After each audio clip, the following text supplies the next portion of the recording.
Salut tout le monde, j'espère que vous allez bien. Je tenais à vous remercier une nouvelle fois pour l'accueil que vous avez fait aux vidéos ces derniers temps. La vidéo des 10 astuces vous a plu, et pareil pour le best-of que vous attendez depuis un petit moment. Vous êtes vraiment les meilleurs, et le rêve des 5K sur YouTube avant la fin du mois est jouable. Aujourd'hui, une autre vidéo qu'on m'a beaucoup demandé ici comme en stream, une tier list paladin. Alors j'en avais fait une en janvier de cette année, et je me suis dit que c'était le moment de la refaire, et on pourra reprendre les épisodes des top 5 qui ont bien changé depuis le temps. Surtout pour les dégâts, ça vous donne un indice sur le premier épisode d'ailleurs. On va pas plus tarder que ça, je vais essayer de faire vite car il y a 44 champions maintenant et je veux juste vous donner une explication assez claire. On n'ira pas dans les détails comme d'autres vidéos que je fais, c'est pour vous donner une idée rapide de ce qui est bon, moins bon. Cette liste, elle est subjective. J'ai joué une cinquantaine de ranked ce split, j'ai regardé pas mal de streams et les games pro, j'ai consulté des joueurs tels que Kizzle, qui est un joueur pro pour Mix à la Zub, et Otto, et je voulais les remercier pour leur temps et pour leur retour. Vous serez peut-être pas d'accord sur tout le monde, alors n'hésitez pas à me dire ce que vous en avez pensé en commentaire et quels changements vous effectueriez. Il y a 7 catégories, allant de S+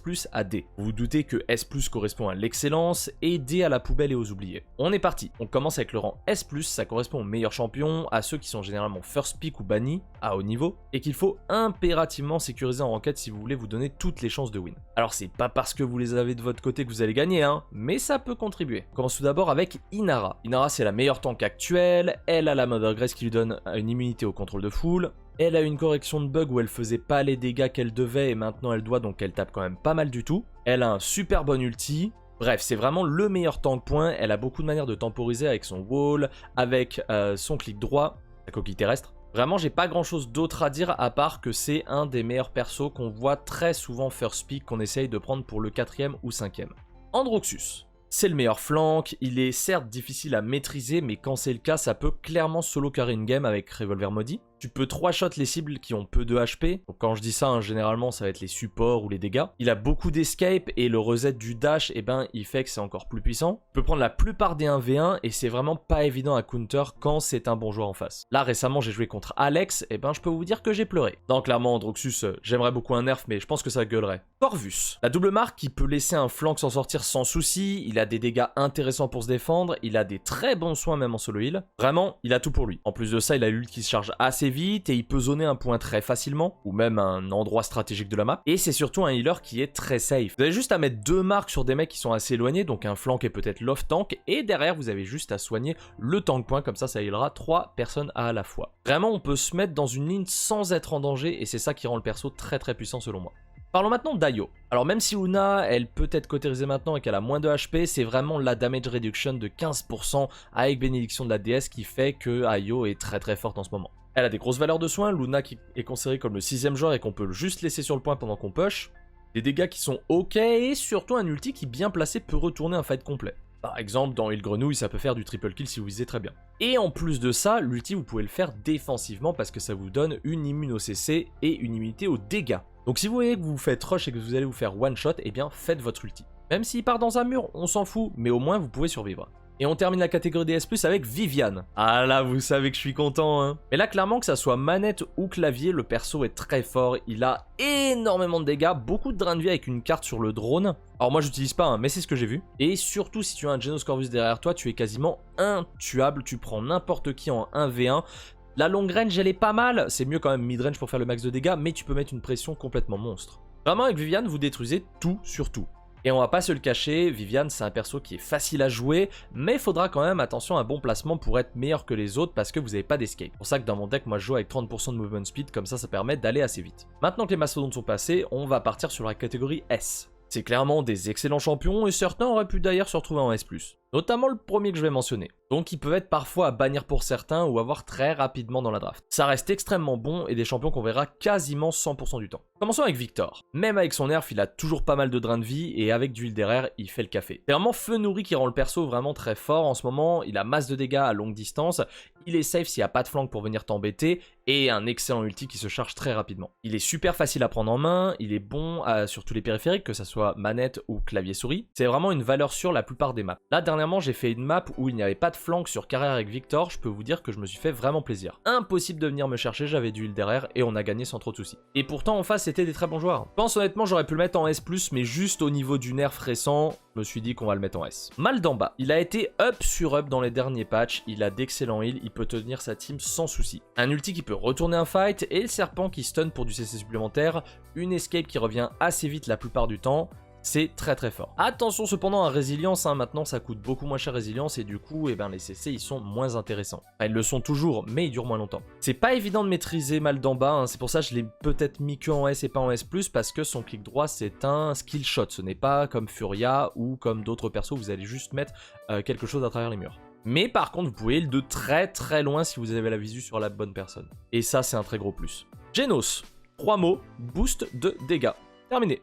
Non, je rigole. Et le boost de dégâts est le pourquoi il est en pique. Il va heal un peu, mais on le combine généralement avec Corvus, il n'est pas ban, pour que le combo il soit vraiment impossible à counter. Sur un Zin par exemple, c'est absolument honteux. Mais on en parlera plus tard. Et puis Genos, ça reste très facile à jouer, c'est pour ça qu'il est très apprécié aussi. On va maintenant faire un tour rapide sur Ashe, qui est la meilleure off-tank depuis le nerf de Stuncan.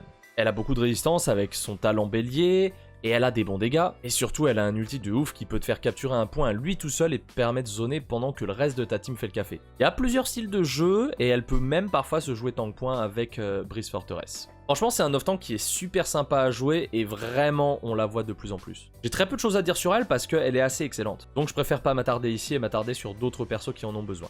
Cassie, elle est toujours là, elle bouge pas beaucoup, elle a un énorme burst avec impulsion, elle est un très bon counter au gros tank avec tir au pigeon, et son ulti qui te permet de voir tout le monde au début round, et donc connaître la stratégie ennemie, c'est un énorme plus. Elle a beaucoup de mobilité avec la double roulade, elle est vraiment pas évidente à prendre en main par contre, mais les bons joueurs ils peuvent clairement carry la game. Vraiment Cassie c'est un champion qui bouge pas beaucoup depuis plusieurs saisons, on la voit tout le temps au top, parce qu'elle est très polyvalente et elle reste très forte même si on la nerf de temps en temps. Elle peut tant rester très éloignée, bon là ça va être un peu plus dur de toucher avec ses carreaux, que flanquer un peu sur le côté et de burst quelqu'un dans la backline. On passe maintenant à Zin. J'ai beaucoup réfléchi et je pensais pas le mettre aussi haut au début. Il a de gros dégâts, il a un Yomi qui fait 977 de dégâts s'il a un boost de Genos, ou une guillotine toujours intéressante même s'il n'y a plus d'immune aux dégâts. Mais ce qui fait vraiment sa force c'est quand il a un Corvus derrière lui ou même un Corvus Genos, ça le rend quasiment intuable parce que ça lui donne du drain de vie et du boost de dégâts. Et en plus de ça il a beaucoup de mobilité, il peut tempo longtemps avec sa parade, avec son volute de fumée, avec son tourbillon. Il est vraiment sous-estimé par beaucoup, pourtant il tape très très fort. Et puis son ulti il peut aussi l'utiliser pour avoir de la verticalité dans certaines maps, notamment plage du serpent ou carrière, pour aller sur des plateformes plus rapidement. On termine avec Atlas. Le récent up lui a fait extrêmement de bien, il y a surtout de la place parce que Khan, il a été giga nerf donc fallait bien le remplacer par quelqu'un. Les dégâts ils ont été up, c'est plus un escargot quand il ult parce que sa vitesse elle redevient la normale et il est surtout CC immune pendant ce temps là. Il a vraiment eu beaucoup de choses qui font qu'il reprend une bonne place dans le classement. Et en plus il respire la classe et il est vraiment fun à jouer, je trouve le kit vraiment excellent. Je vous le conseille. Passons à la catégorie A+, dans le bus. Bon, ok, ma blague elle était naze. A+, ça correspond à des bons champions également, qu'on va voir la plupart du temps. Certains seront piques que à certaines occasions, ça va dépendre des maps, et s'ils sont là, c'est qu'on privilégiera les champions mentionnés avant car plus forts. Mais ils font largement l'affaire, et ils peuvent être pris selon la draft adverse, ou alors certains persos, ça peut être clairement des OTP. On va commencer avec Rome. Malgré ses nerfs, c'est le fait que Résilience soit quasi gratuit qui fait qu'il est là. Les CC, il s'en fiche un peu, il a juste à prendre Chronos pour pam sa charge. Il a des bons dégâts, une tankiness insane, de la mobilité, j'en parle même pas, et il sera d'ailleurs très bon contre un Barik aussi puisqu'il pourra détruire instantanément son ulti avec le sien. Les pics qu'ils font clairement chier, c'est des Grover, des Genos ou tout perso avec du CC, mais c'est pas le plus impactant actuellement. Donc à choisir en fin de draft pour être sûr qu'il n'y ait pas de CC et c'est GG well played. Clairement, Rome, si vous savez faire une bonne draft, il va pouvoir carry la plupart de vos games. Parce qu'ils vont devoir se mettre à 3 ou 4 dessus et derrière, vous pourrez prendre le contrôle du point sans souci. Fernando. Alors là, c'est clairement la surprise. Je pense que si j'avais pas fait mes 50 ranked en quelques jours,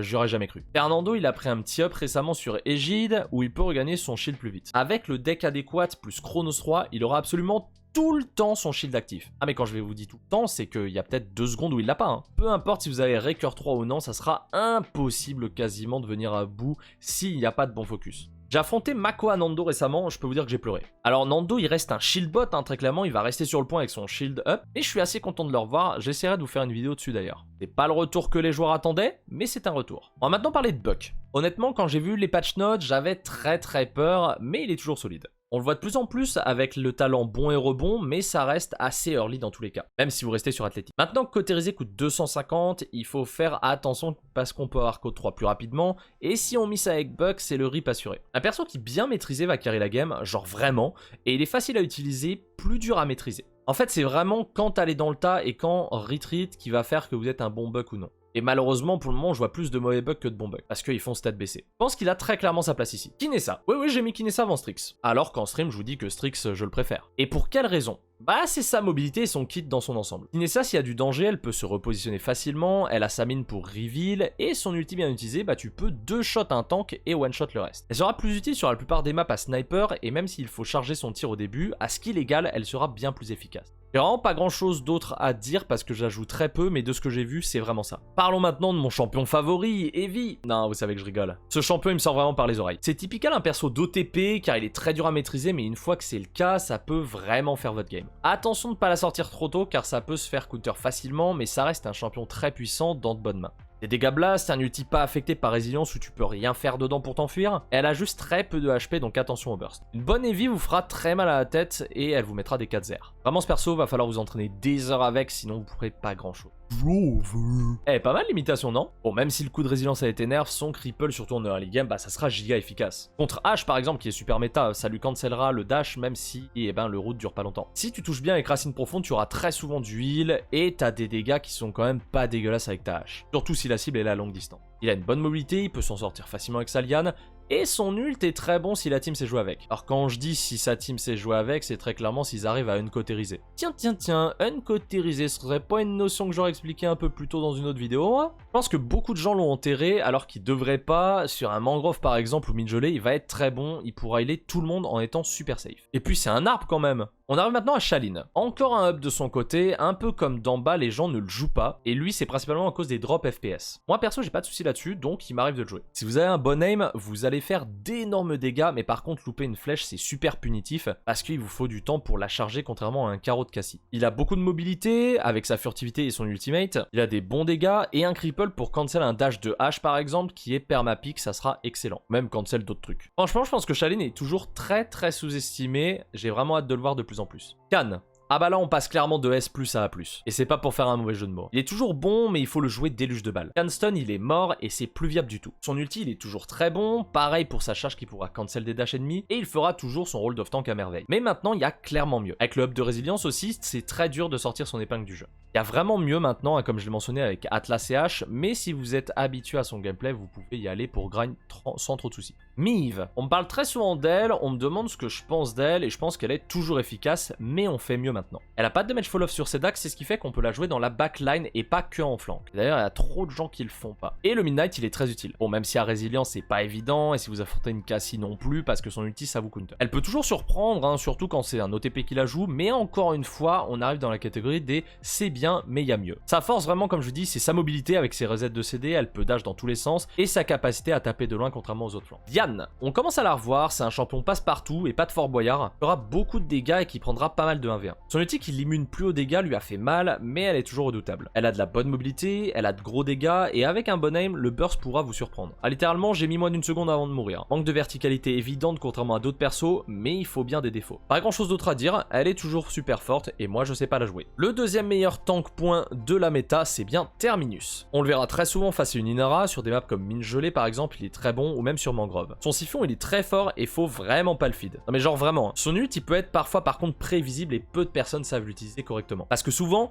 son ulti, vous avez juste à attendre, un ulti de Victor, il va pouvoir lui mettre 2 missiles sur la tête, plus quelques dégâts d'autres, et ben après son reste, le Terminus il va mourir quasiment instantanément. C'est pas si compliqué que ça à jouer, il pourra pas mal zoner. Je vous conseille de prendre des dégâts blast comme une Willow contre lui, comme ça si vous tirez un petit peu à côté, vous lui ferez quand même des dégâts. Et honnêtement, c'est une valeur sûre. On termine cette catégorie avec Furia. Toujours une excellente support qui fait pas mal de dégâts, son ulti est monstrueux et elle peut heal de loin et correctement. Et s'il vous plaît, ne prenez pas le talent de la Bible. Parfois son clic droit il a quelques petits couacs, c'est pour ça aussi, peut-être qu'on va pas l'apprendre, hein. Moi ça m'arrive très peu mais je sais que c'est quelque chose qui m'a été remonté. Mais aussi il y a d'autres supports à privilégier, hein, comme des Mal d'en bas, des Corvus ou des Ayo. Par contre vous avez une grosse satisfaction de bim un flank et de le 1v1. Pas vraiment grand chose d'autre à dire, hein. Elle est assez complète et très cool à jouer et toujours efficace. Encore une fois, ça dépend à quel elo vous êtes, mais là vraiment vous pouvez y aller. On a un perso bon avec la catégorie A, mais il peut leur manquer un petit quelque chose, mais ça arrive très clairement de les voir à tout niveau et qu'ils éclatent les ennemis, ça je le dis pas. Ils sont moins populaires et on retrouvera à dire des choses sur eux. Commençons avec This is Tiberius.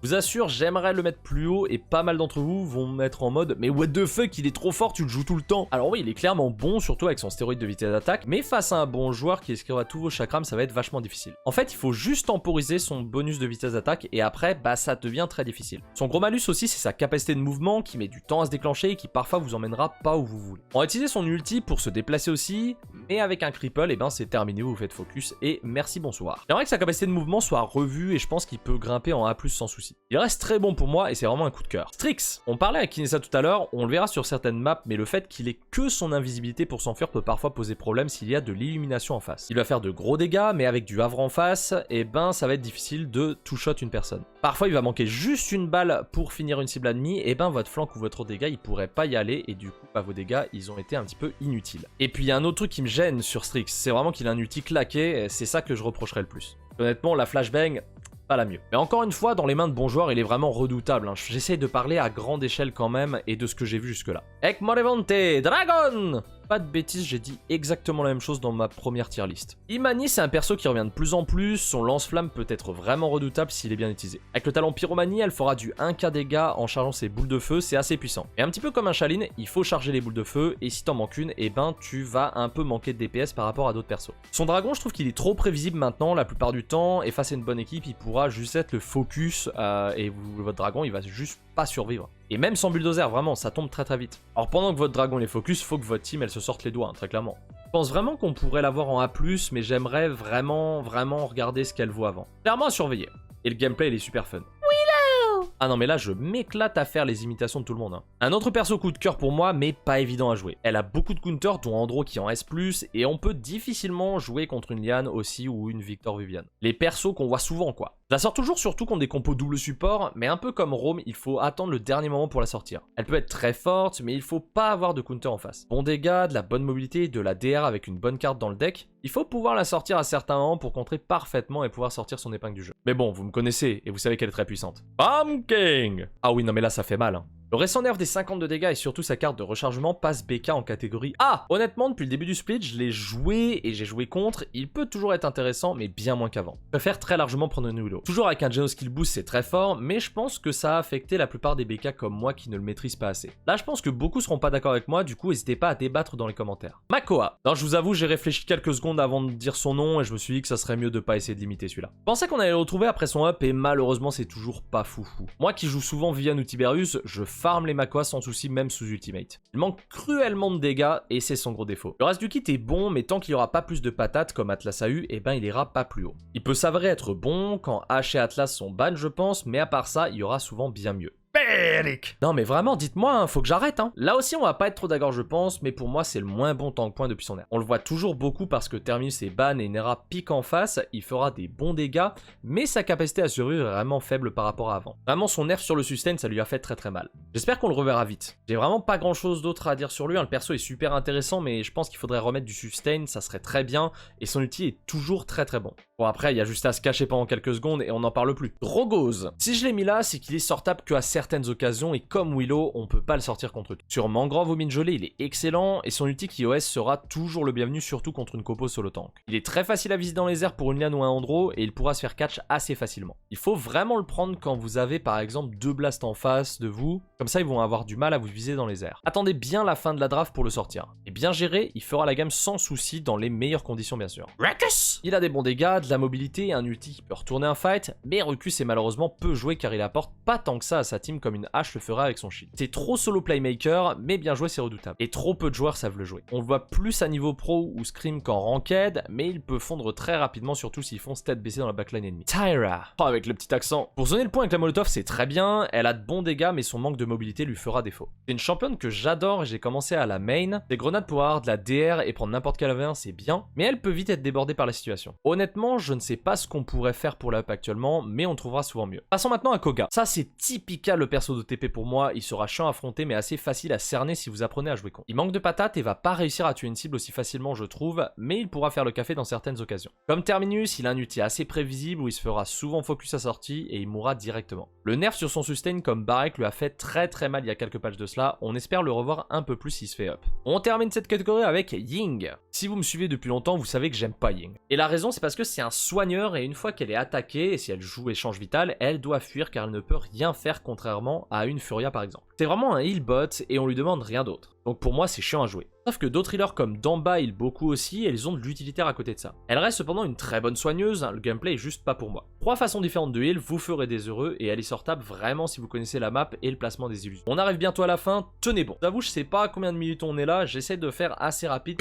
Voici la catégorie B. Bon, ça commence à pas sentir bien bon, mais ils pourront être sortis dans certaines situations tout de même. Dans certaines maps, ils seront excellents ou même contre certaines compos. On commence tout de suite avec Dredge. Mine gelée et Donjon de Pierre, c'est ses 2 meilleures maps. Peut spam sans trop de soucis et prendre le contrôle du top, et ce sera super frustrant à affronter, mais ça peut aller se dénicher sans trop de problèmes. Faut tout de même une bonne connaissance du jeu et une bonne analyse de la situation. Son ulti est toujours pas ouf, il pourra zoner un minimum, mais parfois les tanks vont même rester dedans, surtout Inara ou Mother Grace, parce qu'ils savent qu'ils craignent rien du tout en fait. Revenir à son ulti qui OS serait bien, dans le sens où on respectera beaucoup. Est-ce que c'est le up à faire? Je ne suis pas sûr, je ne suis pas game dev. Brock. Ah, je sais que vous allez être déçus, hein. Non mais moi aussi, hein, je le suis, attention. Mais parfois, faut être réaliste. Depuis qu'on voit beaucoup de Terminus sur Androxus ou Heavy, et ben c'est impossible de sortir Grog de manière safe. Pourtant, avec Inara 100% pick, ça devrait être bien, non? Ouais, c'est sûr, mais le reste de la compo sera trop difficile à gérer. J'en ai vu quelques-uns jouer healer, pourquoi pas à tester, mais il est beaucoup trop situationnel. On me demande souvent de le jouer, je le joue de temps en temps toujours, mais beaucoup moins qu'avant car trop facile à counter dans la méta actuelle. Reviens mon Grog!